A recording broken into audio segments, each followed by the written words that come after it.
कैसा लग रहा है, कितनी खुशी? मेरे को बहुत खुशी हुई, आई कांट एक्सप्लेन मैम, बहुत अच्छा लग रहा है। उसी दिन मस्त जैसे मेरे को फोन गया ना यहाँ से, उसी दिन मैं तो खुशी के हमारे पता ही नहीं कैसे ही पता दिमाग ही खाने लग गया, जैसे ऐसे तो हो सकता है कैसे। अच्छा, आपको कैसे पता चला कि मतलब इस तरह का भी प्रोसेस हो सकता है, जैसे आपका? सर्विस में जैसे हाथों के लिए स्टार्टिंग में वहाँ गए थे, जैसे ऑपरेशन हुआ था स्टार्टिंग में, तो वहाँ सर्विस डॉक्टर विचार है सर्विस हॉस्पिटल, उन्होंने यहाँ का एड्रेस दिया था।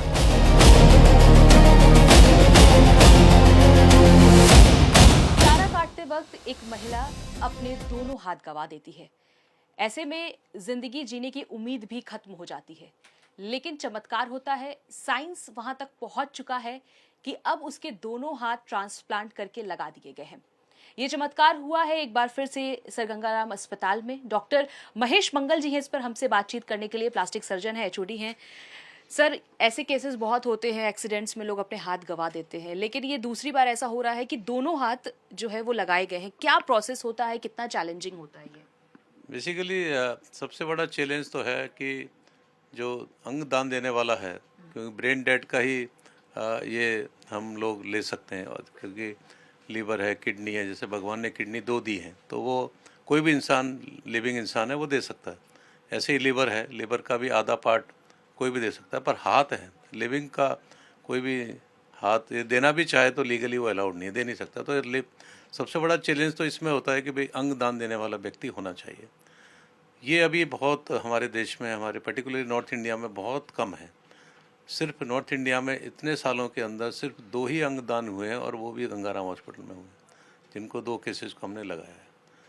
तो ये सबसे बड़ा चैलेंज है। दूसरा बड़ा चैलेंज होता है कि उनकी कंपेटिबिलिटी देखी जाती है, मतलब एक मैचिंग देखी जाती है। उसका ब्लड ग्रुप है और बहुत सारे मैचिंग के जो पैरामीटर्स हैं, ब्लड से रिलेटेड जो चीज़ें हैं, वो सब हम लोग देखते हैं।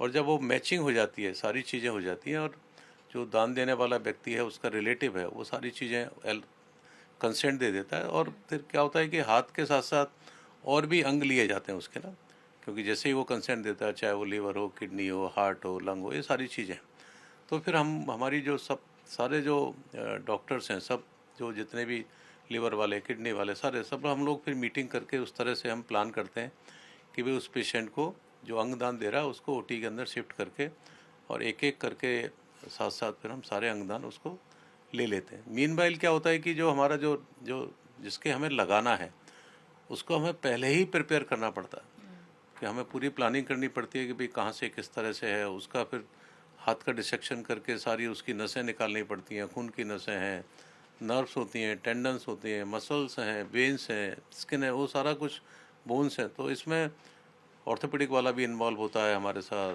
अनेस्थेटिस्ट की बहुत स्ट्रॉन्ग टीम चाहिए होती है करने के लिए, क्योंकि इसे लॉन्ग प्रोसीजर होता है। तो ये सारी चीज़ें, और फिर दूसरी है कि इसमें हमें मिनिमम तीन टीमें चाहिए होती हैं, जो एक्सपर्ट टीम हो प्लास्टिक सर्जन्स की, जो, क्योंकि हमें 2 हाथ निकालने हैं, 2 टीमें तो वहाँ चाहिए जिससे जो अंगदान कर रहा है उसके पास जाने के लिए, और 2 टीमें हमें यहाँ चाहिए जिसका हमें केस लगाना है। तो इस तरह से, और टाइम क्या होता है कि सबसे ज़रूरी चीज़ है टाइम, क्योंकि वो निकालना और लगाने का मतलब है कि उसका सर्कुलेशन एस्टेब्लिश होना, ये सब 5 से 6 घंटे के अंदर होना ज़रूरी है। यदि नहीं होगा तो वो पार्ट ख़राब हो जाएगा। तो इसलिए बहुत कोऑर्डिनेटेड, बहुत फास्ट और बहुत तरीके से सारा टीम का मैनेजमेंट करना पड़ता है, जिससे कि वो निकल भी जाए और ठीक तरीके से लग भी जाए। सर, अगर बात करें तो वो महिला कब से मतलब ये चाह रही थी, कब ये हादसा उसके साथ हुआ था, और कैसे उसको इस बात की जानकारी मिली कि इस अस्पताल में इस तरह का प्रोसेस हो सकता है? बेसिकली क्या है, इसके जुलाई 2024 में उसका वो चारा कटिंग मशीन में इसका दोनों हाथ निकल गए थे। जब पिछली बार हमने ट्रांसप्लांट किया तो सारा कुछ काफ़ी पेपर्स में आया, मीडिया में आया, तो उसको जिससे जानकारी हुई, तो उसने आकर के फिर हमारे यहाँ आकर के इंक्वायरी करी, पूछा, तो हमने उसको, जो एक हमारी वेटिंग लिस्ट होती है, एक रजिस्ट्रेशन कराना पड़ता है नोटो का, एक गवर्नमेंट की एक वेबसाइट साइट है जिसके ऊपर हर किसी को, जिसको भी हाथ या कोई भी पार्ट लेना उसमें रजिस्ट्रेशन कराना पड़ता है, तो उसमें उसने रजिस्ट्रेशन करा रखा था। तो जैसे ही हमारे पास ये अंगदान की हमारे पास एक रिक्वेस्ट आई, तो हमने उस वेटिंग लिस्ट में जैसे जैसे होता है उस तरह से हम उससे पूछ लेते हैं। कुछ लोग तैयार होते हैं, कुछ लोग तैयार नहीं होते उस समय। तो ये तैयार हुई और हमने इसको बुला करके इसकी सारी मैचिंग वगैरह कराई, और मैचिंग करने के बाद जब हमें लगा कि ये फिट है, फिर उससे हमने बात करके उसको एडमिट करके और ये सारा प्रोसेस स्टार्ट किया। 12 घंटे की लंबी सर्जरी। सर, इसके अलावा जो दर्शक हमें देख रहे हैं, सुन रहे हैं, वो उन्हें इस बात की जानकारी मिल रही है और भी लोग जो है वो आगे बढ़ के आएंगे, अपनी इच्छा जो है वो जताएंगे। तो ऐसे में सर खर्च कितना होता है, ये भी लोगों को जानना है कि इसमें कितना टाइम लगेगा, कितना खर्च होगा। देखिए क्या है कि ये जितने भी हाथ जितनी इंजरी होती है ना, कटते हैं, या तो एक्सीडेंट्स में होते हैं, या तो लेबर आदमी होगा, या electric burn, high tension electric burn injuries में बहुत कॉमन है इनका कटना। तो ये लोग बहुत वेल ऑफ नहीं होते हैं, ठीक है ना, पुअर पेशेंट्स होते हैं। तो इनके पास इतना पैसा नहीं होता है कि ये लोग इतना खर्च कर सकें। तो काफ़ी कुछ तो लोग, जैसे ये पेशेंट है, ये तो अपने खर्च कर रहा है लेकिन बहुत सारे एनजीओज हैं, बहुत सारे सपोर्ट सिस्टम हैं, उनसे ही ज़्यादातर ये केसेस का खर्चा, हॉस्पिटल भी हमारा बहुत हेल्प करता है। पिछला पेशेंट किया था हमने, टोटली फ्री किया था, सारा खर्चा हॉस्पिटल ने ही बर्दाश्त किया था। फिर भी एक जानना चाहते एक अमाउंट कितना होता होगा। करीब देखिए एक नॉर्मल में करीब 25 से 1 लाख रुपए लग जाता है बायलेटरल हेड ट्रांसप्लांट के अंदर। उसके बाद भी क्या होता है कि रिकरिंग एक्सपेंडिचर, मतलब क्योंकि दवाइयाँ कुछ काफ़ी टाइम से चलती हैं, तो कम से कम 15 से 17 हज़ार रुपये, 15 मतलब दवाइयाँ हैं, वो हर महीने का उनका खर्चा होता है, दवाइयों का खर्चा, और वो करीब 1 साल तक खर्चा रहता है। उसके बाद वो खर्चा कम हो जाता है, मे भी हो सकता है 4-5 हज़ार रुपये महीने का खर्चा हो जाता है, पर ये खर्चा है। सर, ये जो पेशेंट है अभी उनकी क्या स्थिति है? 21 तारीख को इनकी सर्जरी हुई है, 35 साल इनकी उम्र है। ऐसे में अभी कितना वक्त लगेगा रिकवर होने में और कब हॉस्पिटल से उनको छुट्टी मिलेगी? देखिए अभी पेशेंट ठीक है, पेशेंट अपना नॉर्मल डाइट ले रहा है, बैठ रहा है, चल रहा है, बात कर रहा है, और कुछ दवाइयाँ हैं वो देते हैं हम लोग, वो चल रही हैं। पेशेंट को, इस तरह के पेशेंट को हम 3 से 4 हफ्ते हॉस्पिटल में रखते हैं, क्योंकि रिएक्शन देखते हैं कि कोई रिएक्शन, ऐसी एडवर्स रिएक्शन तो नहीं है जिसकी वजह से वो हार्ट लॉस हो जाए, और उसके बाद हम छुट्टी कर देते हैं, और उसको जो भी फॉलोअप में बार बार आकर के दिखाना पड़ता है।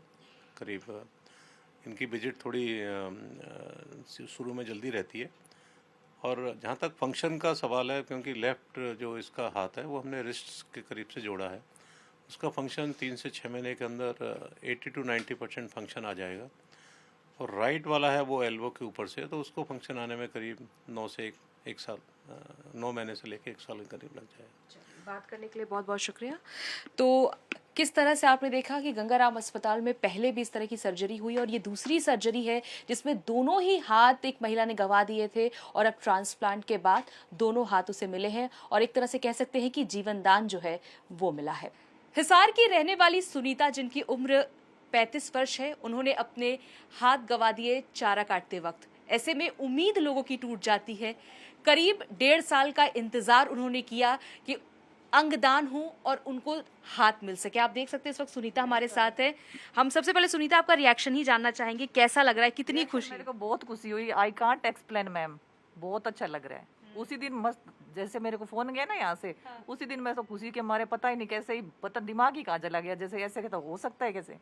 अच्छा, आपको कैसे पता चला कि मतलब इस तरह का भी प्रोसेस हो सकता है? जैसे आपका सर्विस में, जैसे हाथों के लिए स्टार्टिंग में वहाँ गए थे, जैसे ऑपरेशन हुआ था स्टार्टिंग में, तो वहाँ सर्विस डॉक्टर हिसार है, सर्विस हॉस्पिटल, उन्होंने यहाँ का मैं एड्रेस दिया था कि आप वहाँ जाके अप्लाई करना, ऐसा वहाँ होता है। हमें पहले तो नहीं पता था, क्योंकि गाँव के रहने वाले हैं, पर वहाँ के डॉक्टर ने ना हमें बताया था। तो फिर आपको उम्मीद जगी। अच्छा, कभी ऐसा हुआ कॉन्फिडेंस कम हो गया हो? और भी तो हो जाता था। फिर हमने पहले वाली वीडियो देखी ना, उसके बाद लगने लगा कि साइंस बहुत आगे है, बाद में हमें उम्मीद लगी। अभी परिवार में कैसा माहौल है, कितने खुश हैं? कौन कौन है आपके परिवार में? हस्बैंड है, एक बेटा है, 5 नंदे हैं, सास ससुर तो है नहीं, बेटा छोटा है अभी तक। सबसे ज्यादा किसने आपको हौसला बढ़ाया? हस्बैंड ने ज्यादा, और वैसे मम्मी भी बहुत कहती है, भैया यहाँ रहते हैं मेरे साथ ही। क्या काम करती थी, मतलब आपका दिनचर्या कैसा होता था? ये हादसा कैसे हुआ था? मतलब हादसा, मैं जैसे घर में खेती वाला काम करते हस्बैंड तो, और मैं साथ में पशुओं का काम करती थी, खेत वाला तो कम करवाती, साथ में स्टडी भी करती थी। ग्रेजुएशन की है मैंने मैथ से, फिर भी घर का काम देखते देखते वही काम करती थी। मेरे को एपिलेप्सी की दिक्कत हो गई थी, उसमें पता नहीं लगा, जाके मैंने वो माथा मार लिया। अभी कैसा, मतलब सर्जरी के बाद हैंड मूवमेंट्स आपके कैसे हो रहे हैं? एक अच्छा है ज्यादा, एक अच्छा है। ये तो बिल्कुल अच्छा है। ये आप देख सकते हैं कि पहले आप ये गौर से देखिए, ये जो हाथ है ये 55 वर्ष के एक व्यक्ति के हाथ जो हैं सुनीता को मिले हैं और अब सुनीता को किसी और पे आश्रित नहीं रहना पड़ेगा, अब उनके पास खुद के हाथ आ गए हैं। अब सबसे पहले यहाँ जब पहुंची तो कितना सपोर्ट आपको यहाँ के कह सकते हैं मेडिसिन जो थे स्टाफ थे कितना मिला? सबसे बहुत अच्छा मिला सबसे। हाँ, सब ने आगे सपोर्ट किया कि बहुत कामयाब होंगे। अभी तक भी है ना, लेडीज नर्स बहुत अच्छी अच्छी हैं, कहते हैं बहुत अच्छे से काम करेंगे, अपना सेल्फ डिपेंड खुद हो जाओगे बहुत जल्दी। स्टाफ भी बहुत अच्छा है, आपका स्टाफ तो बहुत अच्छा है, जैसे सिलेक्ट करके ही रखा है आपने। जैसे मैं आपसे बात कर रही हूँ आपका हौसला काफी बुलंद है और आप अंदर से बहुत आपका आत्मविश्वास और बढ़ गया है। यस मैम, बहुत अच्छा लग रहा है। अब सबसे पहले क्या करेंगी अभी, मतलब यहाँ से जाने के बाद? यहाँ से जाने के बाद मैं घर जाके ना बाद में अपनी पढ़ाई दोबारा स्टार्ट करूंगी। पढ़ाई पढ़ने का मन कर रहा है मेरा, जैसे अपने सेल्फ डिपेंड होना वो भी जरूरी है इस काम से ज्यादा। कितना जागरूकता इससे बढ़ेगा लोगों में? बहुत अच्छी लगेगी सबको देख के, जैसे ऐसा किसी को तो कभी किसी को तो यकीन ही नहीं है कि ऐसा हो सकता है क्या। तो सर आपकी जो पेशेंट है वो तो काफ़ी खुद भी बहुत स्ट्रांग है, हरियाणा से आती हैं, और किस तरह की जागरूकता की ज़रूरत है कि लोग आगे बढ़कर अंगदान करें ताकि इस तरह के अगर कोई पेशेंट हो तो उनकी मदद हो पाए? क्या है कि स्पेशली हमारे नॉर्थ इंडिया के अंदर ये जागरूकता बहुत कम है। आप देखिए कि इतने सालों के अंदर मतलब हैंड ट्रांसप्लांट पर्टिकुलरली जैसे हम दिल्ली के अंदर हाँ कुछ लोग हॉस्पिटल्स के ऊपर लाइसेंस है, उन्होंने लाइसेंस ले रखा है, पर जो भी ट्रांसप्लांट जो भी डोनर जो हुए हैं, दो डोनर हुए हैं और दोनों ही गंगाराम हॉस्पिटल में हुए। मतलब डोनेशन की जागरूकता बिल्कुल बहुत कम है। इसकी जागरूकता बढ़ाने का काम हमारा सबका है, मीडिया है, आप लोगों, डॉक्टर्स हैं, समाज के और एनजीओ हैं, क्योंकि जब तक जागरूकता नहीं होगी, जब तक हमें हाथ जो ब्रेड डेड लोगों के हाथ नहीं मिलेंगे, तब तक वो लोग जो इंतज़ार कर रहे हैं, आप देखिए कि अब जैसे ये है, इनके दोनों हाथ कटे हुए थे, ये बिल्कुल किसी के ऊपर मतलब यदि मक्खी भी बैठ जाए उनके माथे के ऊपर तो उसको भी नहीं उड़ा सकती। खाना करना, ब्रश करना, रोज़ का दिनचर्या का अपना काम है, कुछ भी नहीं कर सकती। तो आप सोच सकते हो उस इंसान की ज़िंदगी कैसी होगी जिसके दोनों हाथ नहीं है। यही नहीं है, इस तरह के हमारे पास कम से कम 50 पेशेंट अभी ऑलरेडी हमारे पास रजिस्टर्ड हैं, लेकिन वो पॉसिबल जब भी हो पाएगा जब लोग अंगदान करेंगे। मेरी तो ये लगातार अपील सर आपकी भी अपील है, लगातार केंद्र सरकार, भारत सरकार भी अपील कर रहा है, हेल्थ मिनिस्ट्री की तरफ से भी कहा जा रहा है कि अंगदान करें ताकि लोगों की मदद हो पाए जिन्हें ज़रूरत है। फिलहाल आप ये सुनीता की तस्वीर देख सकते हैं, सुनीता हमारे साथ बैठी हुई हैं अपने हाथों के साथ, जो कह सकते हैं एक तरह से उनका आत्मविश्वास भी बढ़ा है और खुशी साफ उनकी बातों से झलक रही है कि कितनी ज़्यादा वो खुश हैं। और अगर बात करें तो फिलहाल 12 घंटे की सर्जरी के बाद 21 तारीख को ये सर्जरी हुई थी, अभी फिलहाल ये बेड रेस्ट पे हैं, मूवमेंट्स चालू हैं और कुछ दिन में यहाँ से डिस्चार्ज होंगी और सबसे पहले घर लौट के वो अपनी पढ़ाई पूरी करना चाहती हैं।